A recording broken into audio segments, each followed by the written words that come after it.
चुनाव में वोट पाने के लिए न जाने क्या क्या करना पड़ता है। चुनाव प्रचार के दौरान गली गली भटकना होता है, दरवाजे दरवाजे पर दस्तक देनी पड़ती है। इतने से भी जब कुछ वोटर नहीं मानता तो उसे दारू और मुर्गे का चढ़ाना होता है।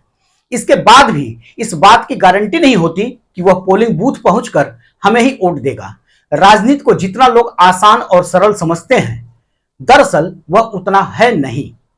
कभी दलित के घर खाना खाने का स्वांग करना होता है, तो कभी अलग अलग धार्मिक कार्यक्रमों में शामिल होकर मतदाताओं को एहसास दिलाना होता है कि आपकी आस्था में ही हमारी भी आस्था है।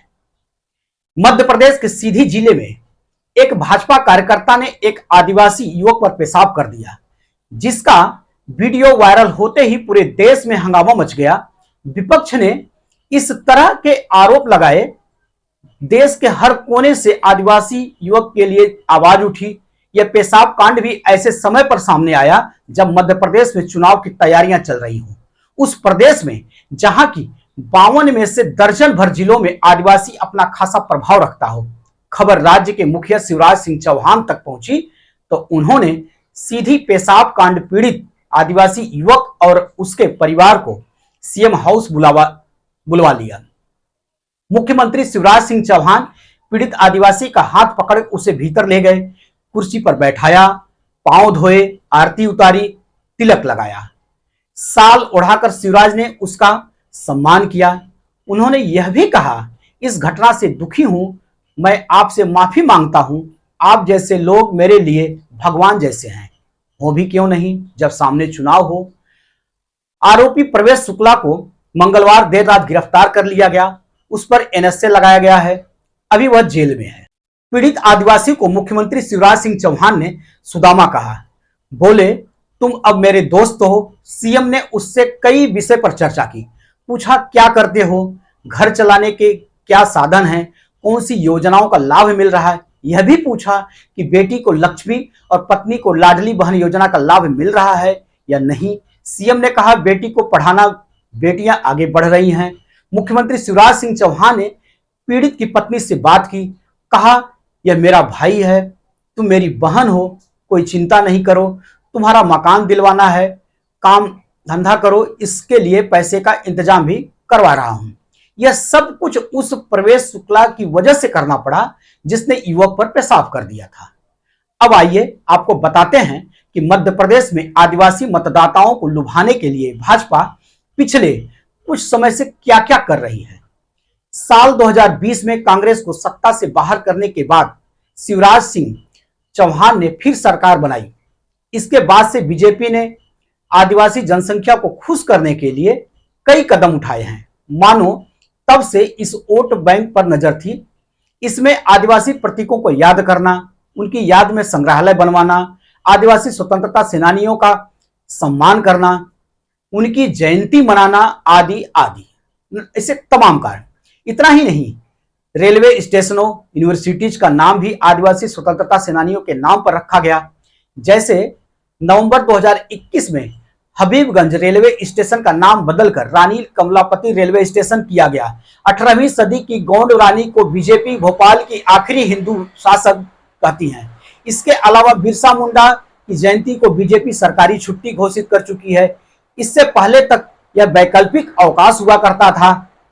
और आदिवासियों को बीजेपी से जोड़ने के लिए अमित शाह ने इसी साल फरवरी में कोल जनजाति महाकुंभ को संबोधित किया। यहां अमित शाह ने 1831 में ईस्ट इंडिया कंपनी के खिलाफ हुए विद्रोह के लिए कोल समुदाय के योगदान का जिक्र भी किया।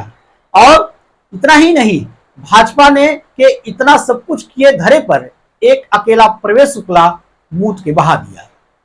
उसने यह तनिक भर नहीं सोचा कि सामने चुनाव है और जिस पर पेशाब कर रहा हूं वह आदिवासी वोटर है।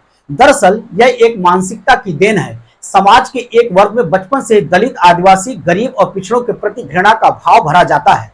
अक्सर कुछ लोगों को झगड़ते समय और चमार शब्द का प्रयोग करते सुना होगा। जैसे कहते चोर और चमार। संभव है कि आपने भी सुना होगा। चोर के साथ चमार शब्द का इस्तेमाल करने के पीछे का उद्देश्य क्या है, यह तो सही वही व्यक्ति बता सकता है जिसने कहा। लेकिन इससे सब साबित करने की कोशिश की जाती है कि समाज का एक वर्ग ही चोर है। यह उस वर्ग के प्रति उसकी घृणा और कुंठा को जब उजागर करता है। चोर तो कोई भी हो सकता है। हम भी अपने मुद्दे से भटकने लगे हैं। बात हो रही थी सीधी पेशाब कांड पर, अब बात करने लगे सीधे जाति वर्ग पर। आइए इस भटकाव से अपने असली विषय पर लौट चलते हैं। भटकाव और भड़काने के लिए ऐसे भी देश में कई चैनल और उसके एंकर बैठे हैं। हमें इस काम में अपना वक्त जाया नहीं करना चाहिए। मध्य प्रदेश के कुल 52 जिलों में करीब 19 जिले ऐसे हैं जो आदिवासी प्रभावशाली हैं। इनके नाम है खंडवा, झाबुआ, अलीराजपुर, बड़वानी, खरगोन, धार, मंडला, सिवनी, छिंदवाड़ा, बालाघाट, डिंडौरी, होशंगाबाद, बैतूल, रतलाम, शहडोल, अनूपपुर, उमरिया, सीधी और श्योपुर। आबादी के लिहाज से मध्य प्रदेश के आदिवासी राज्य कहा जाए तो भी कोई अतिशयोक्ति नहीं होगी। देश की सबसे अधिक जनसंख्या मध्य प्रदेश के में जनजातियों की है। वर्ष 2011 की जनगणना के अनुसार देश की कुल आदिवासी आबादी का 14.70% यहाँ निवास करता है। देश की जनजाति आबादी 10.4 करोड़ है और मध्य प्रदेश में 1.53 करोड़। जब विधानसभा चुनाव सिर पर है, इसके लिए भाजपा आदिवासी वोटर्स को लुभाने की कोशिशों में लगी हो। वो आदिवासी वोटर्स को राज्य की जनसंख्या का 21% हिस्सा है। ऐसे में प्रवेश शुक्ला का हम इस तरह पेशाब करना पार्टी के हित में कुछ ठीक नहीं है। 36 साल के जिस आदिवासी शख्स पर प्रवेश शुक्ला ने पेशाब किया वह कोल समुदाय से आता है। प्रदेश में भील और गोंड के बाद आदिवासी का तीसरा सबसे बड़ा समुदाय है। मध्य प्रदेश में 230 विधानसभा सीट हैं। इनमें से 47 सीट अनुसूचित जनजाति के लिए रिजर्व है। साल 2018 में बीजेपी ने इन रिजर्व सीटों पर ठीक प्रदर्शन नहीं किया। इनमें से बीजेपी सिर्फ 15 सीट जीत पाई थी, वहीं कांग्रेस को 31 मिली थी। इन्हीं वोटों के बलबूते कमलनाथ तब सरकार बनाने में कामयाब हो गए थे। आदिवासियों पर बीजेपी की खास नजर इस वजह से भी है क्योंकि इन 47 सीटों के साथ साथ आसपास की 30 विधानसभाओं पर भी आदिवासी वोट असर डालता है। मध्य प्रदेश के आदिवासियों पर फोकस सिर्फ विधानसभा चुनाव को नहीं देखकर नहीं बल्कि लोकसभा चुनाव को ध्यान में रखकर भी किया जा रहा है। यहां कुल 29 लोकसभा सीटों में से 6 अनुसूचित जनजाति के लिए रिजर्व है। लोकसभा चुनाव 2019 में 28 सीटों पर बीजेपी को जीत मिली थी। इस सबके बीच सीधी की घटना ने बीजेपी को तगड़ा झटका दिया है। कांग्रेस पार्टी ने इस घटना को आदिवासी अस्मिता पर चोट बताया है। कांग्रेस के हमलों के बीच राज्य की बीजेपी सरकार ने घटना को अमानवीय माना और आरोपी पर एनएसए के तहत कार्रवाई की बात कही है। यहां तक कि उसके घर पर बुलडोजर एक्शन भी हुआ। शिवराज की तरफ से यह भी कहा गया कि आरोपी का कोई धर्म, जाति, राजनीतिक पार्टी नहीं होती।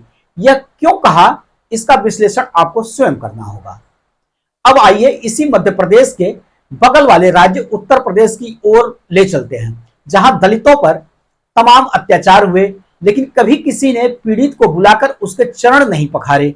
पैर धोना तो दूर, भाजपा का कोई दिग्गज नेता उसके घर झांकने भी नहीं गया होगा, क्योंकि उत्तर प्रदेश भाजपा को पता है कि यहां दलितों पर चाहे जितने भी जुल्म हो वह वोट हमें ही देने वाला है।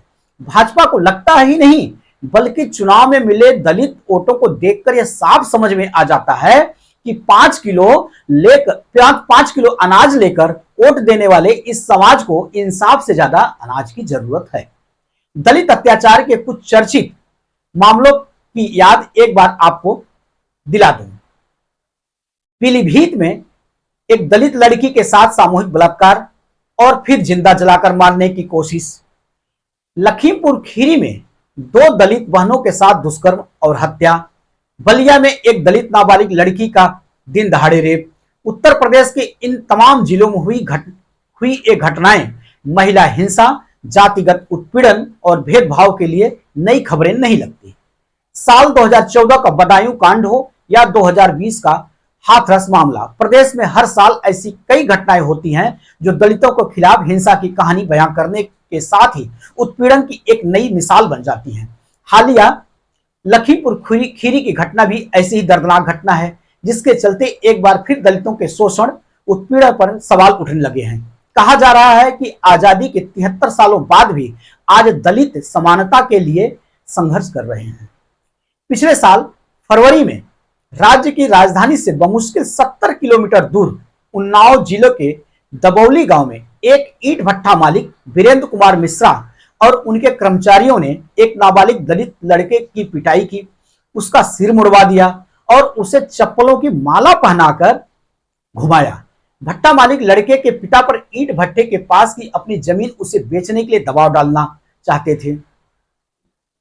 और पिछले साल 10 अगस्त को पश्चिमी उत्तर प्रदेश के संभल जिले के गधुरा गांव में हुई घटना को याद करिए, जहां 13 साल की दलित लड़की सुधा कुमारी चारा इकट्ठा करने के लिए गांव के बाहरी इलाके में गई थी। जब उसे प्यास लगी तो वह गांव के मंदिर परिसर में लगे ट्यूबवेल से पानी पीने के लिए चली गई। मंदिर के पुजारी पूरन सिंह और उनके सहायक नत्थू सिंह ने न केवल लड़की को पानी पीने से रोका बल्कि उसके साथ जाति सूचक टिप्पणी भी की। किशोरी ने घटना अपने पिता को बताई। जब उन्होंने विरोध किया तो पुजारी और उसके सहायक ने पिता पुत्री पर त्रिशूल से हमला कर दिया। आदिवासी दलित अब भी भारतीय समुदाय का सबसे उत्पीड़ित वर्ग है। उत्तर प्रदेश उनके खिलाफ अत्याचार वाले राज्यों की सूची में शीर्ष पर है। राष्ट्रीय अपराध रिकॉर्ड ब्यूरो एनसीआरबी के 2015 के आंकड़ों के अनुसार उत्तर प्रदेश में दलितों के खिलाफ अत्याचार की सबसे अधिक 8,358 घटनाएं दर्ज की गई। हमने जिन घटनाओं का जिक्र किया है, अगर इनमें किसी भी पीड़ित या पीड़िता का चरण पखारने की जानकारी किसी को हो तो हमें जरूर कमेंट कर बता सकता है, जिससे मैं भी अपनी जानकारी को दुरुस्त कर सकूं। हम इस बीच सवाल यही है कि क्या मध्य प्रदेश सीधी घटना की वजह से पार्टी के हुए नुकसान की भरपाई की जा सकेगी? क्या प्रवेश शुक्ला पर हुए एक्शन से आदिवासी समुदाय संतुष्ट होगा? ये सवाल इसलिए बड़े हैं क्योंकि राज्य में सरकार बनाने के लिए आदिवासी वोट काफी अहम है। इसी के साथ आप सभी को बहुत बहुत धन्यवाद। फिर मिलेंगे एक और विषय के साथ। तब तक के लिए जय हिंद।